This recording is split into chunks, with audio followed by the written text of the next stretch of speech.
unfortunately, no. AI is not good. AI is not bad. It's just a tool. It's just a tool. I call that the Wrestle. So in my framework, it's Wrestle, Wrap, Reflect. Yeah, the group that had been using AI, they really struggled even worse because they'd gotten lazy. But the group that had started off using their brains only and then added AI later, they did better than everybody. Block it in the school or not, they're using ChatGPT or Gemini or Claude or Grok or whatever. They're using these tools in so many ways. So it's not a matter of how do we block the AI? How do we stop them from using it? AI is not here to do your job. AI is here to help you do your job better. Your kid is about to be transformed by AI, or they're about to fall dangerously behind. In the next hour, Eric Curts, a 34-year education veteran who supports 28 school districts and created one of the largest free AI resources for educators, is going to walk you through exactly what's happening, what your school probably isn't doing, and what you can do about it right now. This is the insider briefing every parent needs. Welcome back to the Supported Learning Podcast. I'm Dr. Joe Sebastian. Families often ask me how to navigate the landscape of and the maze of college prep and college admissions, as well as maintaining high academics. And usually the answer is involving finding someone that has figured out the game or is ahead of the game. And tonight, I'm thrilled to have Eric Curts here today. Eric is a technology integration specialist who supports over 28 school districts in Northeast Ohio, a Google for Education certified trainer and innovator, the creator of the award-winning Control-Alt-Achieve blog, the founder of EduGems, a free AI prompt library for educators, and the author of the book Control-Alt-Achieve. He's been in education, as I said, for 34 years. Started as a math teacher, and right now he's one of the leading voices on how AI should actually be used in schools. Eric, again, welcome to the show. Well, hey, thanks so much for having me. My pleasure to be joining you here. So, we're not too far away from each other here, being in Pittsburgh and you being just outside Cleveland. But you got it. You've been in the trenches in education for over 3 decades, and now we're going through one of the biggest technological shifts, not only in the world, but the education landscape has ever seen. And again, I don't have to tell you, being in education for over 30 years, you've seen the trends, you've seen the initiatives come and go, but there's something different with AI. It's here to stay. Let's kind of give us, just before we get into it, just the rundown of how you got to where you are today in education. Oh, yeah, absolutely. So, I started off as a math teacher and absolutely loved it. Had a wonderful time. Taught middle school math for my first 7 years in education. Had a great time. I really had a wonderful time. It's a great age group and a real fun subject to take something that might be a little challenging, sometimes a little dry, and bring it to life. And that was how it was. Very hands-on, a lot of great fun stuff. But I also loved technology. And so I was sort of like the building nerd. If you needed tech help, go see Eric. Now, again, this is long ago. I mean, this was back in, I started in 92 and, so this was in the 1900s, so this was from 92 to 99. And, at that time, we finally got an influx of technology in the state of Ohio. There was some funding that got computers in schools and connectivity, and it opened up a position in our school district for a technology coach, as you would call them now. I think we called it tech integration specialist back then. And I made the switch. Switched from teaching kids to teaching teachers. And I have been doing that ever since. So I was at that district for 21 years. And now the last 13 years, I've been at the county office. In Ohio, we have ESCs, Educational Service Centers. So I support that same school district, but I support several dozen school districts up in that area there, basically providing training and resources and support. That's my day job. Well, technically part-time now. I technically retired last summer with 33 years in, but I came back part-time this year. So I am still there. I'm there part-time this year. And then on the side, now I do this all over the country, all around the world, doing keynotes and workshops and trainings with schools and conferences, in person, virtual, whatever the case might be, mostly focusing on AI nowadays. That's sort of the main focus, but all sorts of technology related things. So that's been the path that took me from the classroom to, basically again, I'm still teaching, just went from teaching kids to teaching teachers. You got it. So, but you're not part of like you teach coaches. You're not, you teach teachers. You're not the tech help, right? I know you've done some of that, but So good question. Yeah. I mean, when I was at the district level, well, you know how that is. When you're at the district level, you wear a lot of hats. So when I was at the district level, absolutely. I did everything, from, fixing computers to running wires to, managing the gradebook server to doing the training.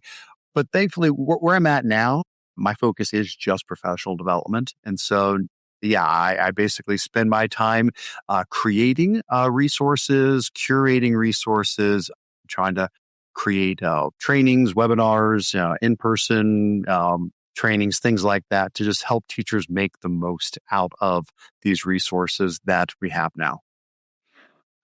So I did an internship for a superintendent in another district, and when I met their technology director, the line that he told me that still I remember to this day is, schools are full of inefficiencies, especially with technology. So talk to me about what you see now that you have. I mean, you've had the vision of supporting over 28 schools. What are teachers getting right when integrate technology into the classroom, and what are we not quite there yet? The commonalities. Well, I mean, right now, AI really is the focus, without a doubt. That's what we're all looking at. And I would say we're in a transition period where for the first couple of years when ChatGPT came on the scene, a lot of it was very basic training. What is AI? How can I use AI to support me in my daily tasks? That was the start. And that makes total sense. That's where you've got to begin because everybody needed to get caught up to speed there. Where I'm seeing things going right is where schools are saying we're ready for the next step. And where I'm seeing things not go right would be schools that are still hanging on to those early steps. What I mean by that is the next step is how does it impact students? That's really where we need to get to. It's like, okay, got to start getting the teachers comfortable, help making sure they understand how it works. The kids are using it, whether block it in the school or not. They're using ChatGPT or Gemini or Claude or Grok or whatever. They're using these tools in so many ways, and so we do need to make sure that we are educating them on how to use these tools properly, and we need to make sure that we are also integrating their use into our assignments. It's not a matter of how do we block the AI? How do we stop them from using it? Yeah, we want them to not use it inappropriately. That is true, but we need to intentionally be building it into our assignments so that they see how to use it appropriately. We can maybe get into this later on if we want, but there's a big study last year that was published that talked a lot about the impact of AI on students' brains and the appropriate and inappropriate ways that they can use AI to help or hinder. And so that's where I think we're really at right now is this point where, I'm seeing schools moving forward saying we're ready for those next steps. Let's dive into our student use. How can this truly help level up our students? How can it provide personalized learning for them? How can it provide immediate feedback? How can it assist them and enrich them? And how can we make sure they're using it right? That's great. I'm so happy to see that. We do still understandably have some schools that aren't quite there yet. And they're like, hey, we're still figuring this out. Okay, I get it, totally get it. But that is something that needs to be addressed sooner rather than later. What do you see in the teachers? Because, I'm seeing an active resistance towards AI, or I think the limiting, not even understanding what is completely out there. That is just like ChatGPT, and it's kind of easy to see and spot like that. And it's like a watered down version. I mean, like so much has changed in the last month with agentic AI agents. I don't think teachers are even. I don't think most teachers are even aware of what actually exists. As I just successfully set up Claude Copilot on my other computer over to the side as it's deleting my old emails right now automatically. But I mean, where are teachers with this in terms of integrating, I guess, into the schools in Northeast Ohio? So you're saying, is it a school by school decision whether or not to embrace AI or use it, or what is going on Sure. in your area? So the only thing that's required in Ohio, we actually are the first state to have this legally required, is that schools have to have a policy. So that is required. Every school in Ohio has to have an AI policy, but it doesn't say what that policy has to be. So there's no requirement for a school to, use AI with students. So yes, every district needs to make those decisions on their own. I would say where teachers are at is understandably overwhelmed. I mean, as always. I mean, I was in the classroom for 7 years, and I know that pales in comparison to the amount of time other educators have spent in the classroom, but I was there and I know, and I guarantee you, it's harder now than it was when I was there. The amount of responsibilities, the amount of things you have to do. And so I always, always, always come back to technology should not be one extra thing that you're trying to put on top of everything else you're already asking teachers to do. It needs to be something that takes things off their plate. It needs to be something that intelligently integrates into what they normally do on a day-to-day basis in a way that they see, wow, this is saving me time. This is helping me to understand my students better and to, get feedback to them quicker, or to get insights into who I need to pull aside into small groups and things like that. And so that's what I really try to emphasize in the trainings that I do is let's get into their hands very quickly some tools that they can use today, tomorrow, right away, and be like, wow, this is helping me. That's a really good entry point. And then, yeah, you're right. There's so much more. They don't need everybody does not need to know about agentic and all these things. Maybe someday everybody will be there and that'll just seem like normal. That's fine. There's always going to be people on the cutting edge. That's always going to be the case.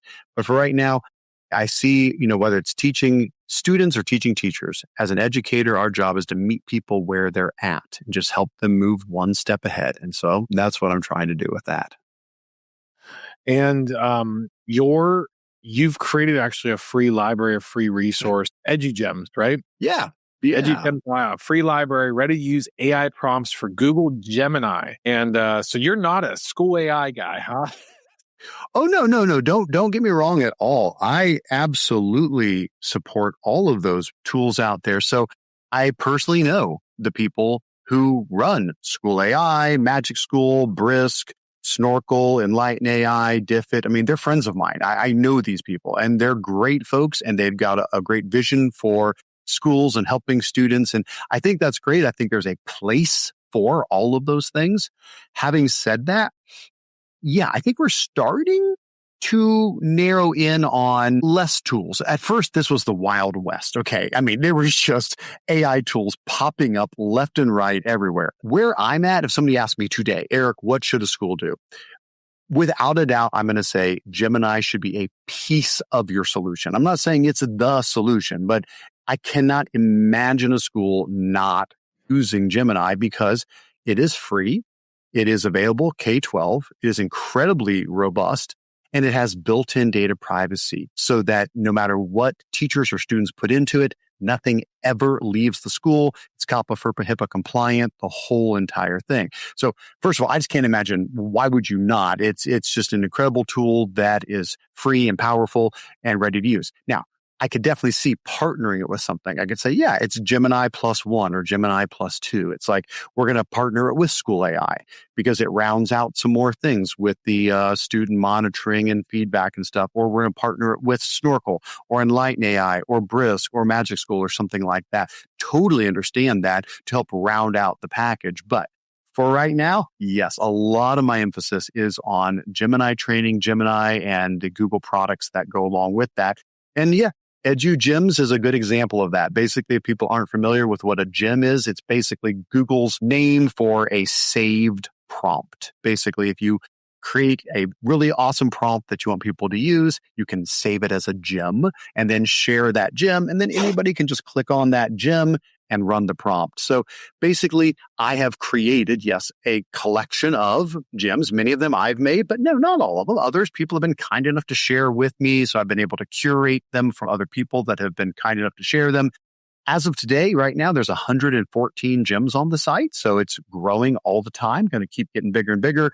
And these are just all kinds of ready to use gems for tasks like creating, bell ringers or choice boards or lesson hooks or decodable texts or alternative assessments, differentiation, exit tickets, loads of stuff to support teachers. And there's an entire section specifically for students. So on that site, there's an AI tutor that students can use to assist them, not do the work for them, but assist them. There's a project breakdown gem that a student can use when they're feeling overwhelmed. I got 2 weeks to get this project done. Help me break it down into bite-sized pieces. There's a brainstorming gem. There's a career explorer gem. There's, AI debate gem. So if they want to prepare for an argumentative essay they're writing, they can debate the AI. So many possibilities there for the students as well as the teachers. And that's really all the site's for, is just to try to get these ready to use tools into the hands of teachers and students totally for free. It's just prompts in Gemini. So anybody can use these and copy them or do whatever they want with them. I mean, what is long-term goal with it? Like, because I hear that and I think, man, my second year teaching sucked. I had to write all my lesson plans, like scripting lesson plans. And if I had the ability to have AI to help me, I look at it, Eric, as you could potentially turn around the teacher shortage, because I know for new teachers, there's definitely a skill gap. A lot of teacher programs don't prepare teachers correctly on how to teach. And a lot of schools don't teach their teachers on how to teach. So it's just like, figure it out. And a lot of them burn out. But you're creating prompts that they could come into the classroom and they could actually have not only well-structured lesson plans, they could have well-structured lessons. Yeah, absolutely. And I will say a couple things about it, though. All these gyms are set up to be very focused on human in the loop. So none of these are going to be something where a teacher just clicks the gym and says, hey, I got to teach a lesson on this topic. Do it for me. It's going to be a back and forth conversation. They've been set up to have a conversation with the teacher saying, well, tell me about your class. Tell me about the needs in your classroom. Tell me about what you've taught so far. Let's talk about, and it's going to be, 4 or 5, conversations back and forth, and then say, okay, based on all of that, how about this? Here's a draft for a lesson plan, or here's a draft for a bell ringer or a KWL activity or a whatever it is. And then it says, what do you think about this draft? Let's talk about it. Do you want to change things? Whatever. So it really is, the emphasis is AI. I say this in all of my trainings. AI is not here to do your job. AI is here to help you do your job better. It is an assistant. When I was in college, I was a TA. So I was a teaching assistant. I helped my professor with grading and notes and things like that. That's what it is. AI is your TA. It is meant to be your assistant. The buck still stops with you. You've still got to make the decisions. You've still got to grade the papers. You've still got to be the one who, the final say is on you. But hey, AI can be a big help in that, in saving time, in brainstorming, in looking for, patterns across multiple essays and helping you see where the students are struggling. Those kind of things absolutely can empower our teachers, whether they're brand new into it or if they've been doing this for 30 plus years. You got it. What if you had to narrow it down to 3 AI tools that every student should have access to right now? What would it be? Well, as far as students go, I really would still put Gemini in that list because of, like I said, if they have a school account, they're going to have access to Gemini. They should. If schools haven't turned them on yet, they need to. But they can use a personal Gmail account as well. But by using a school account, they get that built-in data privacy protection. And that's important for our students to not be worried about every single thing they're putting into an AI. Is it going to go out there and show up in the next model or something? So I think Gemini for sure. And then Notebook LM. If people are not familiar with Notebook LM, it is a Google product. It is powered by Gemini, but it was designed originally for students. Now, teachers use it a lot, but it was built for college students. Originally, it was called Tailwind. That was the original name of the product, and it became Notebook LM. And basically, it's what you call a RAG system, Retrieval Augmented Generation System. All that means is it's a tool where you have to put the content into it that it is going to use as its source. Because normally when you're talking to ChatGPT or Gemini or whatever, it's pulling from the trillions of pieces of information it's been trained on. Notebook LM is a system where basically it's a genius, but it doesn't know anything until you tell it. So basically the idea is a student spins up a notebook, they create a notebook, and they drop into that notebook everything their teacher gives them during a unit. Every article they need to read, they drop it in. Every video they're supposed to watch, they drop it in. Any PDFs that the teacher shares or slideshows they share or study guides. And so a student, they can put their own notes. They can take their handwritten notes and take pictures of them and upload those into the notebook.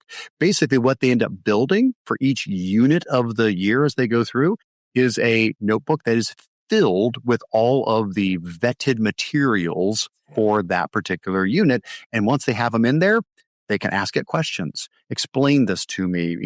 They can quiz me on this. It can generate flashcards and quizzes. It can make audio overviews that summarize the information in an easy to understand format. It can make infographics. It can create all of this content to be a support. I can't imagine a student not using that. It is an amazing, powerful tool. So I would say Gemini for sure, Notebook LM as well. And then after that, if you had to pick some other tool out there, there are so many that could be in that third place one. I don't know that I would be too quick to say it's got to be a certain one at that point. It's really going to be kind of dependent. If a student, for example, is really struggling with math and science, maybe they want to use something like CK12 Flexi. CK12, they create totally open source textbooks and digital textbooks for schools.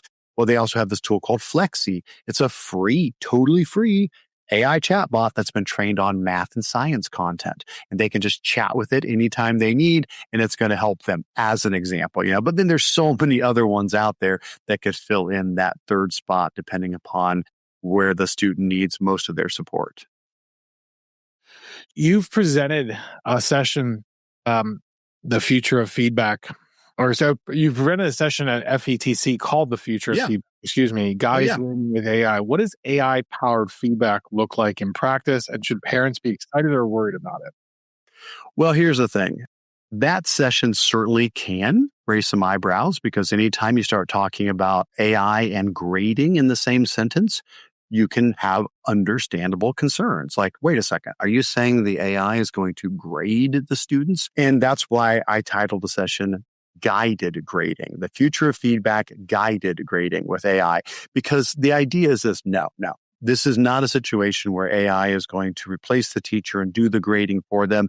As I said before, teachers still have to read the essays. Teachers still have to put a final grade on the assignment there. But what we're saying is let's use AI to assist in that in a lot of ways. One of the big ways is formative assessment. That is something that we really don't get a lot of because there's not enough time for it. Here's the difference. Formative assessment is when you're having an assessment that's not like the final grade. That's a summative assessment at the end of a unit. Formative assessment is when you can then go back and make changes to the thing you just worked on to improve it. That's amazing. So let's say a student writes an essay. Rather than saying, here it is, and then 24 hours later or 2 days later or a week later, they get that essay back with feedback. No, what if they used AI and they write the essay and they turn it into any of these AI tools, Enlighten AI, Class Companion, School AI, Magic School, Gemini, any of these. And the AI says, based on your rubric that you provided from your teacher, based on the essay you wrote, at the moment right now, you would probably get this grade. And here's why. Here's the areas you're struggling in. Now, here's some ideas. It's not going to write it for them, but here's some ideas. Think about these and see if you can implement them. The student turns right around right then. And they rewrite, they edit, and they submit it a second time and they get feedback. Then they edit, then they submit it a third time and they get feedback. That's phenomenal. They're iterating right then and there with great guidance from the AI that has been prompted by the teacher who's filled in all of the assignment details and the rubric and all the things they're looking for in the student's writing or their math or their whatever it is the student is doing. That kind of thing, we can't do that as much. We don't have the bandwidth to do it. We don't have the time to do that sort of formative feedback for our students. Well, let's use AI for that. So when the teacher gets this essay, they're going to get every copy of it. They still get the rough draft and they get the next version and the next version. They can still see all of it. But now the student has already really gone through the process of editing and revising and getting feedback before it ever even gets to the teacher in the first place. That's the kind of thing that we can get excited about, is having that immediate support and feedback regardless. It doesn't have to be just writing. I know I'm using essays, but take a tool like Take a tool like Snorkel. Snorkel can handle everything, including math. Students can literally do their math on a digital whiteboard, and Snorkel records that and can see exactly what they're saying as they're describing how they're solving the math problem, and it can give them immediate feedback on, looks like you had an issue there with this part. Please try that again, or maybe you better take another look at that. And the student can iterate and try it right over again. So it's math, it's science, it's language arts, it's all of these things. So yeah, that's the kind of thing that I think is an amazing benefit of AI when it comes to grading, rather than just saying, oh, we're just going to have the AI do the grading for the teacher. No, that's not what I'm trying to push. So, you've seen a lot, and obviously you've seen the recent changes with AI. And then there's a lot of schools out there afraid of the data leak, right? The information, obviously you mentioned FERPA, potentially HIPAA. But what is the biggest mistake schools make when they try to adopt AI? You've seen it across 28 districts. Like, what is the pattern in terms of adopting AI that you think schools are making? I guess one thing I would say is there's always the concern that a school is going to think that AI is sort of like magic. Like, okay, it's so powerful, it's so amazing. If we just put students and AI together, magic's going to happen. It's like we just got to get it in their hands and wonderful things are going to happen. Unfortunately, no. AI is not good. AI is not bad. It's just a tool. And how it gets used makes such a significant difference. If we simply say, okay, we are turning on AI for our students, hey, I applaud that. I'm so glad a school's doing that. But if that's all you do is just, hey, we're turning it on for the kids, human nature is going to take over.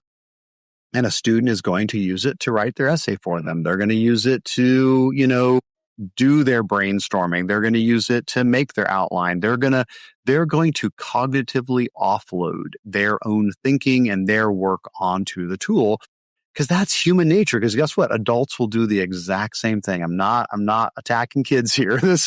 We're just talking humans. So what I'm saying is, yes, we need to turn on AI for kids, but we need to train our teachers on how to adjust their assignments so that their assignments have AI built in a way that is intentional, that has different elements, including some part where the student is doing work with no technology. There's a piece of the assignment where the student works independent of the AI, independent of the technology. I call that the Wrestle. So in my framework, it's Wrestle, Wrap, Reflect. That's the 3-part framework. The Wrestle is that first part. The student needs to spend some time. Maybe this is writing an outline. Maybe it's brainstorming. Maybe it's taking notes. Maybe it's coming up with a storyboard. Whatever it is, they need to do something on their own. Then comes part 2, the wrap, where you have a rapport with the AI. You wrap with the AI. That's when now the AI comes in to elevate what the student has already done. But they got to have something of value to bring to the AI. Here's what I've already done so far. Challenge me on this. What am I missing? Help me go further. Give me feedback. Show me my blind spots. But then there has to be the third part, which is reflect. You can't just say, oh, the AI said it, so that's the answer. Now it's okay. We got to intelligently think about what the AI said, decide which pieces of this do I agree with? What do I want to keep? How do I want to incorporate this and now redo what I've been working on to bring this in? That sort of a framework, Wrestle, Wrap, Reflect, has students using AI, like requiring them to use it, but in a way that is actually increasing critical thinking. It's increasing creativity. It's challenging and stretching the students, not having them offload the work to the AI. And so that's what I think is the key thing here. I worry about a mistake schools could make, which is just, turn on the AI, put the kids with it, and let the magic happen. That's not what's going to happen. If that's the case, we're going to see in the next, year or so, a lot of students losing skills rather than gaining them. So we need to have these intentional ideas and so I spent a lot of time on that. I spent a lot of time training schools on how do we reinvent our assignments in the age of AI. So I guess a lot of parents out there, especially of high achieving students, would say, my kid has to learn the hard way, or no machine is going to teach them anything. And I don't want my kid using AI to do all this stuff. What would you say to them? I would say that I appreciate where they're coming from and that they are partway right. They have a nugget of truth in there that, yeah, I agree. I don't want the AI to just do the work for the students. I totally agree with that. That is not what we want. But if they stop there and just say, no, the student is going to do everything on their own, now they're cutting them short of what they could accomplish. So let's go back. So the study I referred to earlier was an MIT study that came out last summer. It's called Your Brain on ChatGPT. And I won't go through the whole thing right now. I would encourage people to look into it. I have a whole keynote I do on it. But really what it came down to was this. They found out that if you had students, in this case writing essays, who wrote the essay only with their brains, no technology help, compared to students who used AI on it in that initial round, the kids who used just their brains did way better than the kids who used AI. But that was just in the initial round. What they then did is they had them switch places. They had the group that had been using AI now only use their brain, and the group that had been just using their brain now could use the AI. And what they found out was, the group that had been using AI, they really struggled even worse because they had gotten lazy. But the group that had started off using their brains only and then added AI later, they did better than everybody. They did better than the group that had only been brain only. So what you've got is a situation where, think about this. You've got these different groups. You've got brain only. Then you've got one group where students are using AI, doing worse than everybody, and another group where students are using AI, doing better than everybody. So it wasn't an issue of the AI being good or bad. It wasn't the problem. It was how it was being implemented. So this goes back to the idea of wrestle, wrap, reflect. The kids need to use their brain first. Yes, parents, I agree with you. They need to put in the hard work. They do need to wrestle, but don't stop them there. Don't cap them there. They can go higher. If after they do that, they use AI in an intelligent way to challenge and enrich and stretch them, your students will do better than they could have done just on their own. So don't sell them short, but you're absolutely right. Don't have them just turn to the AI as the first solution to the problem. So you don't see AI as replacement. You see it as an integration or adoption, I assume, for humans. Right. I mean, AI is still, I think, best classified as a tool that if we use properly, is going to augment and stretch and support us. Now, what's it going to look like a year from now? 2 years, 3 years, 4 years, 5 years. Now, I can't predict that. So I'm not going to go out on a limb and say, what happens if we do reach AGI, artificial general intelligence, or ASI, artificial superintelligence? What's that going to look like? Yeah. I don't know that any of us can predict what all of that's going to look like. We'll cross that bridge as we get there. But where we're at right now, yes, absolutely. I see AI as a tool that can support students, educators, everybody to help us achieve more than we could achieve without it. You have seen You've seen every wave of, like as I mentioned earlier, of educational trends, computers, internet, smart boards, one-to-one ads. How is AI different from all of those? Well, I mean, one of the biggest differences is, I think scale is a fair word to say as far as how much it can do compared to the other things. So Okay, let's put it this way. One of the most powerful things we can possibly do for students is personalized learning.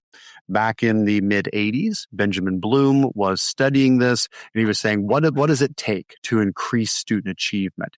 And he did all these studies on try this, whatever. Well, he found out, for example, mastery learning could move student achievement one standard deviation up, which is fantastic. But then he found out that there was a way to move student achievement 2 standard deviations. So that means a student who was scoring below average after this intervention would be scoring not average, but scoring above average, 2 standard deviations up. That innovation was personalized learning, giving every student a one-on-one personal tutor. Now, unfortunately, that wasn't practical in 1984. It's like, well, we can't afford a personal tutor for every student, although maybe some parents could. Schools certainly couldn't. Well, that's the difference. We now have a piece of technology that can begin to approximate that kind of thing. Now, in no way am I saying that an AI is equivalent to a human personal tutor, but what I'm saying is it can begin to approximate those kind of things, which means students can now have 24/7 support. In the evenings, the weekends, anytime they need, they can turn to this tool to get tutoring and enrichment and help on anything they're working on. It can understand where that student is at and it can adapt to them. So it's a tool that isn't, everybody gets the same thing. No, maybe the first couple of questions are the same, but once it realizes where the student is at, it's going to start either reteaching or enriching as it needs to meet that student's needs. But beyond that, it's also then collecting all that data in a school safe way with student data privacy and all of that, collecting all that data so that we can see longitudinally over that student's career, how they're doing, but we can also see across the class students who have similar issues so that teachers now are getting insight and they can say, I need to pull these 5 kids aside. They're struggling with this very specific thing. And the AI was able to identify that. So kids get 24/7 personalized learning. Teachers get actionable insights at a scale we've never seen before. That's the difference between this and a smart board that saves you a little bit of time. So you're very optimistic. Honestly, it's a breath of fresh air for a lot of technology specialists are so stressed and worried about AI and the data privacy. It's really nice to talk to someone who is looking towards the bright side. But if I could end on something, I do want to end. I want to challenge you here. What does keep you up at night regarding the future of education and AI? Yeah, absolutely. And don't get me wrong. Yes, I certainly do try to push the needle in the positive direction.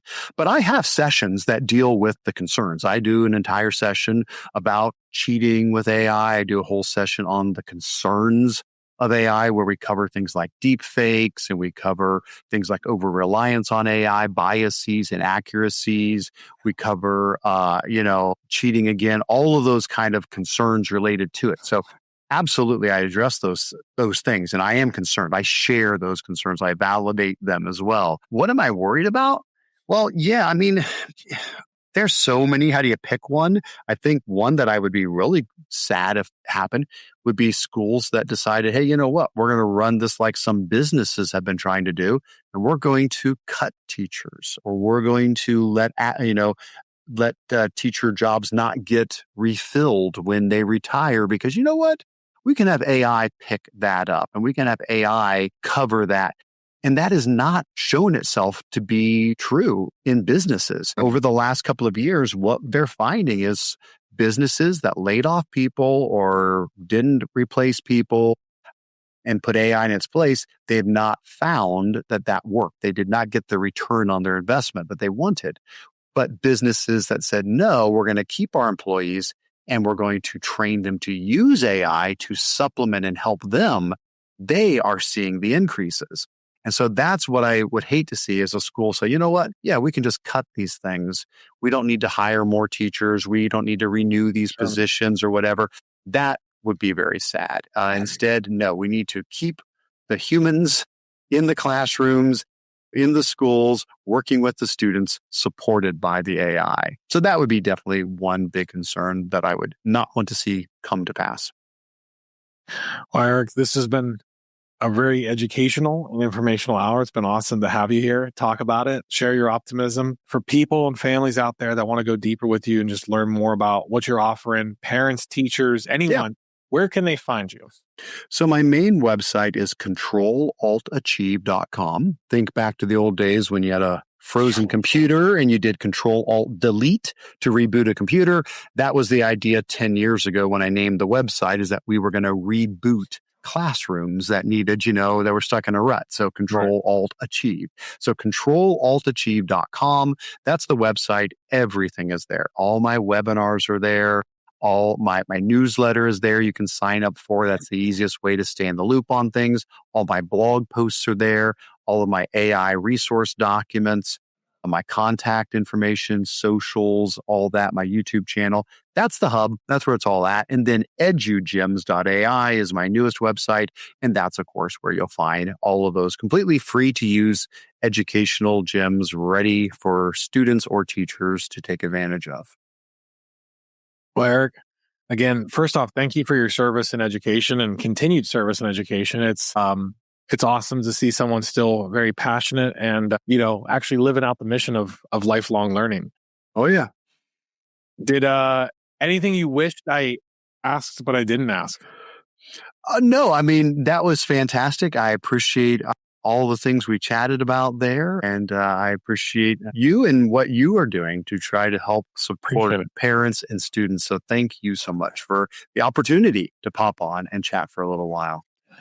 Well, I appreciate it. Are you a Cleveland Browns fan? Now, I'm not a sports guy, so it's really not a problem one way or the other. There you go. I just know I appreciate sports. I appreciate, our local teams, but it's not something that I put much energy into. So no.